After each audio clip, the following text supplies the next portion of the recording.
కల్వకుట్ల కుటుంబం విషయానికి వస్తే ఇప్పటికే కవిత గారు తిహార్ జైలుకు వెళ్ళినటువంటి సందర్భం, ఇప్పుడు మళ్ళీ ఫోన్ ట్యాపింగ్ తెర మీద కేటీఆర్ కావచ్చు, కల్వకుట్ల కుటుంబం పాత్ర ఉన్నదంటూ కూడా ఆరోపణలు వస్తున్నాయి.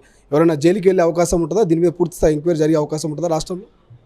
ఇప్పటి కవిత గారు లిక్కర్ స్కామ్లో జైలుకి వెళ్ళిండ్రు. ఫోన్ ట్యాపింగ్ వ్యవహారంలో వాళ్ళు చెప్పిండ్రు, మేము అప్పుడున్నటువంటి అధికారంలో ఉన్నటువంటి వ్యక్తుల ఇన్స్ట్రక్షన్స్ మేరకే మేము ఫోన్ ట్యాపింగ్ చేయడం జరిగింది. ఆ వ్యక్తులు ఎవరు? ముఖ్యమంత్రి కేటీఆర్, హరీష్ రావా? ఆ వ్యక్తులు ఎవరైనా ఎంక్వైరీలో బయటపడుతుంది. తప్పు ఎవరు చేసినా వాళ్ళు పనిష్మెంట్ తప్పకుండా ఉంటుంది. 6 గ్యారెంటీల విషయంకు ఎట్లా చూడవచ్చు? ఎందుకంటే అసెంబ్లీ ఎన్నికల్లో మెజారిటీ ఆఫ్ సీట్లు రావడము 6 గ్యారెంటీలు సక్సెస్ అయింది అనుకోవచ్చు. ఇప్పుడు పార్లమెంట్ ఎన్నికల్లో ఇప్పటికే మేనిఫెస్టో కూడా సిద్ధం చేస్తూ ఉన్నారు. ఎట్లా ఉండబోతుంది? తుక్కుగూడలో సభలు అనుకుంటున్నారు. సో ఎట్లా ఉండబోతుంది పార్లమెంట్? మా పరిపాలన పట్ల తెలంగాణ ప్రజలందరికీ కూడా ఒక మంచి కాన్ఫిడెన్స్ వచ్చింది. వితిన్ 100 days లోపల మేము చేస్తామని సగానికి పైగా చేస్తాం. ఇలా ఆర్థికంగా గత ముఖ్యమంత్రి గారు ఈ రాష్ట్రాన్ని దివాలా తీయించినప్పటికీ, ఆర్థికంగా లోటు ఉన్నప్పటికీ కూడా ఇలా మహిళలకు ఫ్రీ జర్నీ కావచ్చు, మహిళలకు ఉచితంగా 500 సిలిండర్ కావచ్చు, అదేవిధంగా గృహజ్యోతి ఇవన్నీ చేసి చూపించడం. మిగతా రోజుల్లో ఈ ప్రజల భాగస్వామ్యంతో మేము గతంలో ఇచ్చినటువంటి ప్రతి హామీని కూడా 6 గ్యారెంటీలు నెరవేర్చబోతున్నాం. ఇప్పటికే మాజీ ముఖ్యమంత్రి కేసీఆర్ కావచ్చు, మాజీ మంత్రులు ఇటు కేటీఆర్, హరీష్ రావు కూడా రైతుల దగ్గరకు పోతాం, పొలాలు ఎండిపోతున్నాయి, ఇది కాంగ్రెస్ తెచ్చిన కరువు, కాలం తెచ్చిన కరువు కాదంటున్నారు. ఎట్లా చూడొచ్చు? రైతులకు న్యాయం చేస్తుందా కాంగ్రెస్? నిజంగా అసలు రైతుకు పర్యాయపదమే కాంగ్రెస్ పార్టీ. ఆనాడు రైతులను ప్రతి సందర్భంలో ఆదుకున్నది కాంగ్రెస్ పార్టీ ప్రభుత్వం. ఇలా కేసీఆర్ వచ్చినాక కొంతమంది భూస్వాములకు, జమీందారులకు రైతు బంధను పెట్టి 100 ఎకరాలకు దోచిపెట్టిన ప్రభుత్వ సొమ్మును. ఇలా కేసీఆర్కి ఏ ముఖం పెట్టుకొని, కేసీఆర్ కానీ, కేటీఆర్ కానీ, హరీష్ రావు కానీ ఏ ముఖం పెట్టుకొని పంట పొలాలు తిరుగుతున్నారు.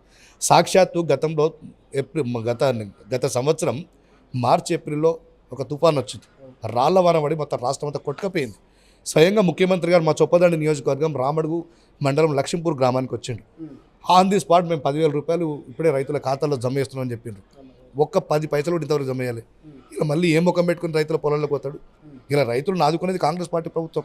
మా ముఖ్యమంత్రి గారు మొన్న అక్కడక్కడ పడ్డటువంటి రాళ్ల వారికి ఇమ్మీడియట్గా అధికారులతో సమీక్ష చేసి ఎక్కడెక్కడ నష్టం జరిగిందో అంచనా వేయమని చెప్పి అధికారులు ఆదేశించాడు. దాని త్వరలో పరిహారం కూడా అందబోతుంది కాంగ్రెస్ పార్టీ ప్రభుత్వం తరఫున. ఇంకా అభ్యర్థుల పెండింగ్ ఉన్నది. ఇప్పటికే కేవలం 13 మంది జాబితాను ప్రకటించింది కాంగ్రెస్. బీజేపీ, బీఆర్ఎస్ అభ్యర్థులు ప్రకటించి ప్రచారంలో కొంత ముందున్నట్టు అనిపిస్తున్నది. సో కాంగ్రెస్ వ్యూహం ఏంది? ఎట్లా ఉండబోతుంది పార్లమెంట్ ఎన్నికల్లో? కాంగ్రెస్ పార్టీ బలంగా ఉంది. ఈ రాష్ట్రంలో కాంగ్రెస్ పార్టీ 15 సీట్లకు తక్కువ గెలవదు.